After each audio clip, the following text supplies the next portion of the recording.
స్థానాల్లో వీళ్ళకి అనుకూలంగా ఉన్న స్థానాలు తీసుకొని కొంచెం డౌట్ గా ఉన్నవి వీళ్ళకి గెలవలేరేమో అనుకున్నవి మాత్రమే వదులుకున్నట్టు ఏం లేదా లిస్ట్ 2 లిస్టులు. వాస్తవంగా చెప్పాలంటే తెలుగుదేశం పార్టీకి బలహీనమైనటువంటి స్థానాల్లో అంటే తమకు అభ్యర్థులకి డబ్బులు దండగా అనుకున్నటువంటి స్థానాలు జనసేన బీజేపీకి ఇచ్చారని చెప్పుకోవాలి. అదే అంటున్నాను. అక్కడొక్కడ మొత్తం మీద వాళ్ళిద్దరికి ఇచ్చినటువంటి సీట్లలో ఒక 20% సఫిషియంట్ సీట్స్ అయి ఉంటాయి.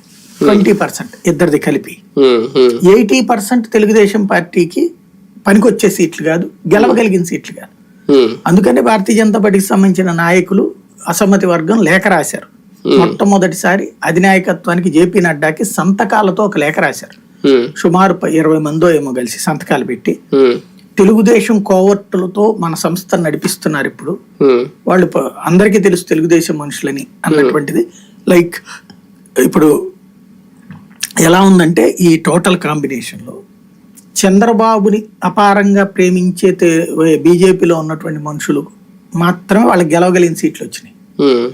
మిగతా వాళ్ళందరికీ కూడా ఓడిపోయే సీట్లు, తెలుగుదేశానికే బలం లేని సీట్లు ఇచ్చారు.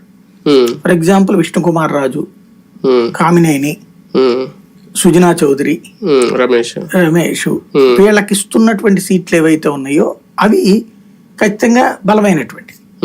తెలుగుదేశం పార్టీకి శక్తి ఉంది, వీళ్ళు పొత్తు పెట్టుకుంటే గెలవగలిగి, లైక్ పురంధేశ్వరిది అయినా సరే. అంటే వీళ్ళెవరూ కూడా రేపు పొద్దున్న తెలుగుదేశంతో ఏం విభేదించలేని వాళ్ళు, లేదా పార్టీని సొంతగా ఎదగనిచ్చాలని కోరుకునే వాళ్ళు కాదు. వీళ్ళు ఇండివిజువల్ గానే చంద్రబాబు